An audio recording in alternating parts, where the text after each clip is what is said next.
Hello everyone, today I'm gonna show something that I couldn't find anywhere on the YouTube, so I'm gonna share this with you, and maybe it will be new for you also, and it might speed up your modeling process. So it's about snapping objects between two or more vertices. So jump right into it.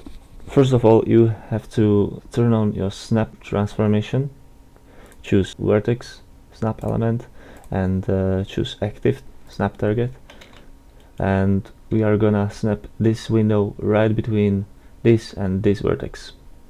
Our origin point is bit below this window. Just press G, the grab, hover over this vertex, press A, hover over this one, left click, and that's all.